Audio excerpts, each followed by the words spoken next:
السلام علیکم 7 کلاس۔ آج آپ لوگ سبق پڑھیں گے لندن کے سپاہی صفحہ نمبر 21، جس کو لکھا ہے سید احمد شاہ بخاری پطرس نے۔ ٹھیک ہے، اس کا مقصد یہ ہے کہ آپ کو لندن کے سپاہیوں کے متعلق پتہ چل سکے، ان کی ذمہ داریوں کا پتہ چل سکے۔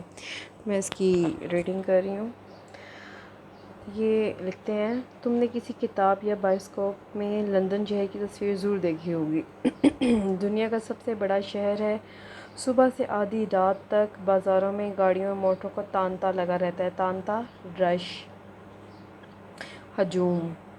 کسی کو سڑک کے اس پار سے اس پار جانا ہو تو بعض دفعہ کتنی دیر تک گاڑیوں کے بیچ میں یعنی درمیان میں سے راستہ نہیں ملتا، اور راستہ مل بھی جائے تو چلتی گاڑیوں کے سامنے سے گزرنا بہت خطرناک ہے۔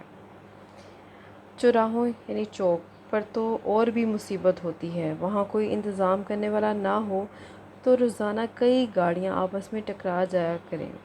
چنانچہ ہر چوراہے پر دو سپاہی کھڑے رہتے ہیں، ادھر کی گاڑیاں روکتے ہیں تو ادھر کی گاڑیاں گزر جاتی ہیں، پھر پلٹ کر دوسری طرف کی گاڑیوں کو روک دیتے ہیں۔ یہ سب کام ہاتھ کے اشارے سے ہوتا ہے۔ جہاں سپاہی نے ہاتھ بلند کیا وہیں سب گاڑیاں چلتے چلتے رک گئیں۔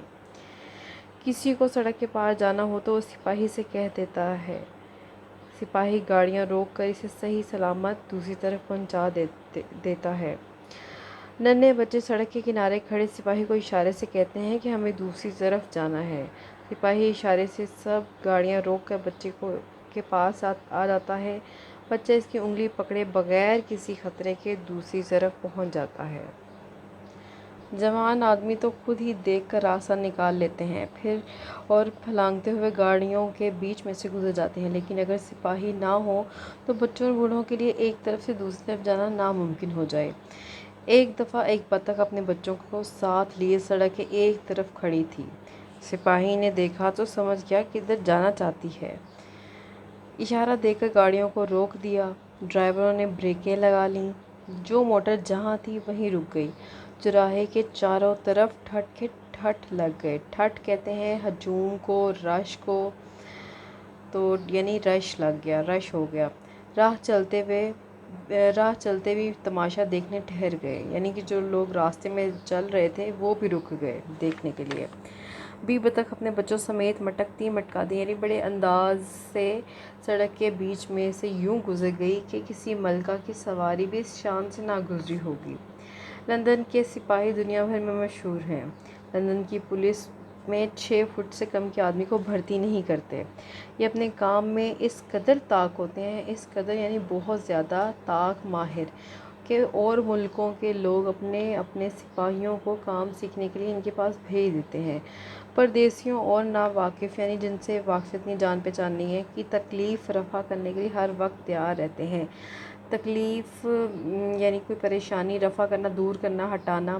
جو راستہ بھول جائے اسے فوراً راستے پر لگا دیتے ہیں۔ کسی چیز کی ضرورت ہو تو دکان کا پتہ بتا دیتے ہیں۔ ایک محلے اور سڑک کا پتہ اس طرح نوک پر زبان ہوتا ہے، یعنی ان کی فنگر ٹپس پہ ہوتا ہے، ان کی یاد ہوتا ہے بہت اچھی طرح، جس طرح بچوں کو پہاڑے یاد ہوتے ہیں۔ کسی دور کی سڑک کا بھی پتہ پوچھو تو جھٹ کہہ دیتے ہیں کہ دائیں ہاتھ کو پہلا موڑ، بائیں ہاتھ کو تیسرا موڑ، پھر ایک فوارہ آئے گا اور اس کے پاس سے گزر جانا۔ اگلے چوراہے پر پہنچو تو سامنے ہاتھ کو وہ عمارت کھڑی ہے جہاں تمہیں جانا ہے، جھٹ، فوراً۔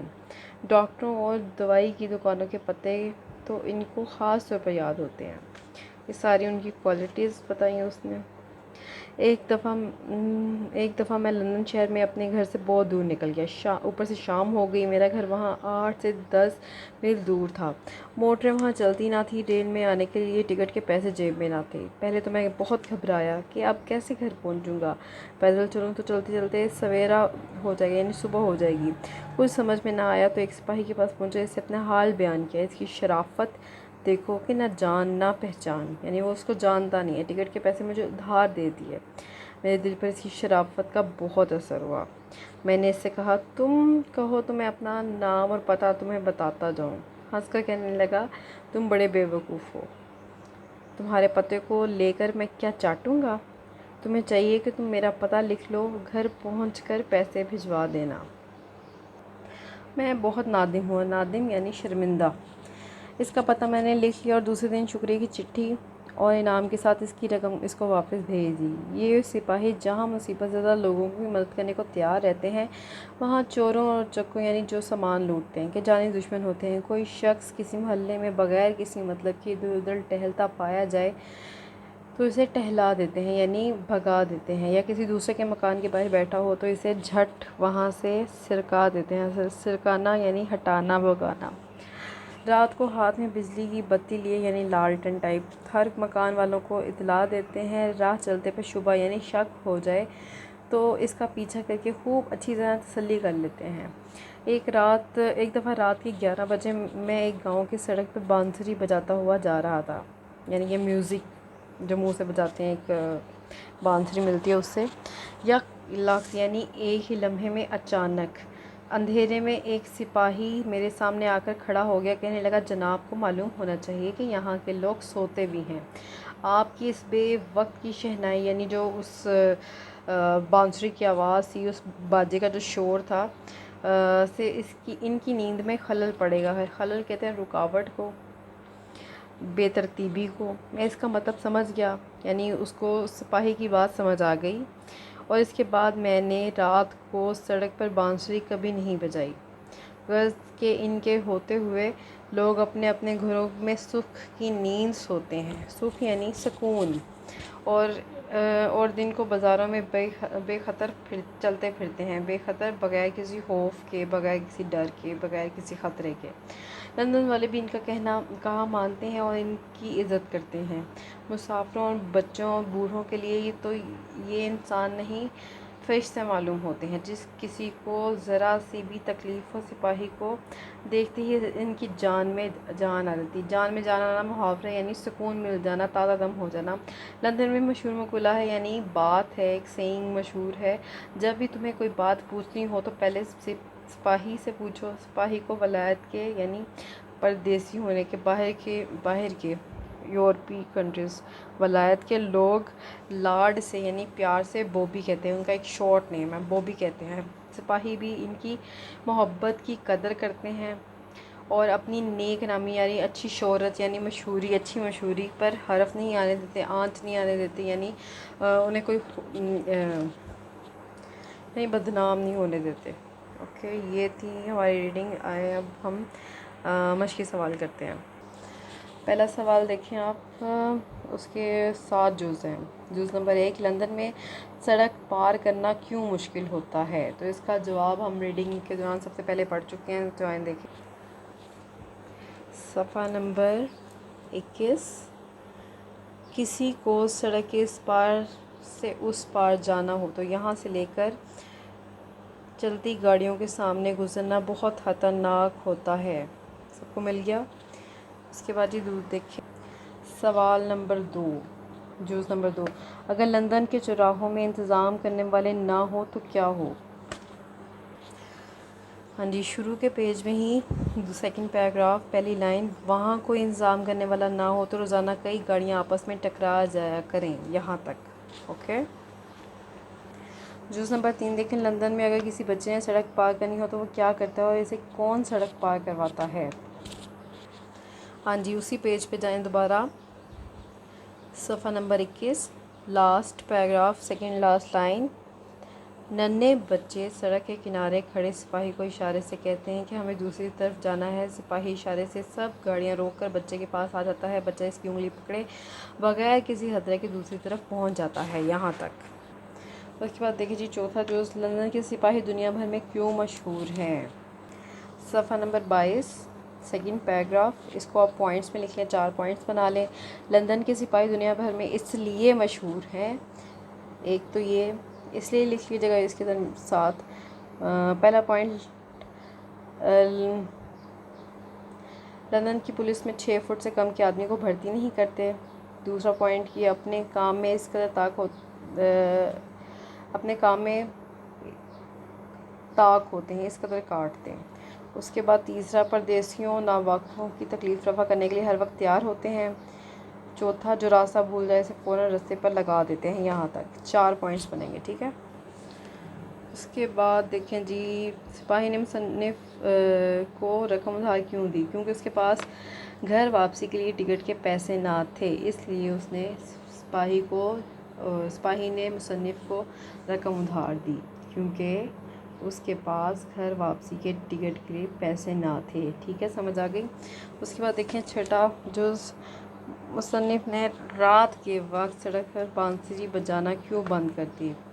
اس لیے بند کر دی کیونکہ اس کو سپاہی نے منع کیا تھا کہ رات کے وقت لوگ آرام کرتے ہیں، نیند میں خلل آتا ہے، اس لیے اس نے بانسری بجانا بند کر دی۔ ٹھیک ہے، سمجھ آ گئی؟ کیونکہ اس کو سپاہی نے منع کیا تھا کہ رات کے وقت لوگ آرام کرتے ہیں اور نیند میں خلل آتا ہے۔ سمجھ آ گئی؟ اس کے بعد دیکھیں جی، سوال جز نمبر 7، اس مضمون میں لندن کے سپاہی کے کیا فرائض بیان کیے گئے ہیں؟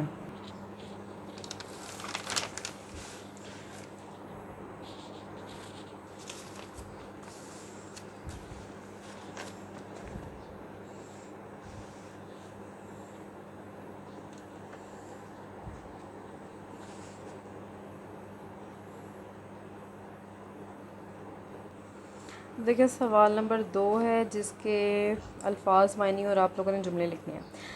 الفاظ معنی پہلے دیکھ لیں۔ نیک نامی، اچھی مشہوری، ٹھیک ہے۔ اس کے بعد ہے حرفانہ، بدنام ہونا، نادم ہونا، شرمندہ ہونا، شبہ، شک، جان میں جان آنا، تازہ دم ہونا، بے خطر، بے خوف لکھ لیں، بغیر ڈر کے، محفوظ، طاق ہونا، ماہر ہونا، نوک بر زبان ہونا، ہر وقت یاد ہونا، خلل پڑنا، بے ترتیب ہونا، یہ رکاوٹ ہونا۔ ٹھیک ہے، اسی طرح اس کے جملے دیکھیں۔ نیک نامی کا، علامہ اقبال اپنی نیک نامی کی وجہ سے مشہور ہیں۔ آگے ہے حرفانہ، اچھے سپاہی اپنی نیک نامی پر حرف نہیں آنے دیتے۔ اس کے بعد ہے جی نادم ہونا، جب اسلم کی چوری پکڑی گئی تو وہ اپنے کیے پر بہت نادم ہوا۔ اس کے بعد ہے شبہ، سپاہی کو ایک آدمی پر شبہ ہوا کہ وہ چور ہے۔ اس کے بعد ہے جی جان میں جان آنا، سڑک آرام سے پار کرنے کے بعد میری جان میں جان آئی۔ اس کے بعد ہے جی بے خطر، بچہ سپاہی کی انگلی پکڑے بے خطر سڑک کے دوسری طرف پہنچ گیا۔ اس کے بعد ہے جی طاق ہونا، لندن کے سپاہی اپنے کام میں طاق ہوتے ہیں۔ اس کے بعد یہ نوک بر زبان ہونا، سپاہی کو ہر محلے کا پتہ نوک بر زبان تھا۔ اس کے بعد ہے خلل پڑنا، شور مچا کر ہمیں کسی کی نیند میں خلل نہیں ڈالنا چاہیے۔ اوکے، یہاں تک یہ آپ کے الفاظ جملے ہو گئے۔ اچھا جی، سوال نمبر 3 ہے جی، خالی جگہ پر کریں۔ اس پہلے میں آنا ہے بوبی، دوسری میں آنا ہے بے وقت۔ اوپر آپ کے پاس ورڈز آپشنز دیے ہوئے ہیں، سبق آپ نے پڑھا ہوا ہے، آسانی ہے بہت۔ تیسرا جی پار، چوتھا ہے مشہور، اور اس کے جہاں مصیبت زدہ لوگوں کی مدد کرنے کی، مصیبت زدہ، تیسرے میں مصیبت زدان ہے۔ اس کے بعد جی لندن کے سپاہی دنیا بھر میں مشہور، کسی کو سڑک کے پار جانا ہو تو۔ اوکے، میں دوبارہ بول رہی ہوں، بوبی، بے وقت، مصیبت زدہ، مشہور، پار۔ اس کے بعد جی یہ دونوں سوال آپ لوگوں نے نہیں کرنے، اس طرح یہ آپ لوگوں کا چیپٹر کمپلیٹ ہے۔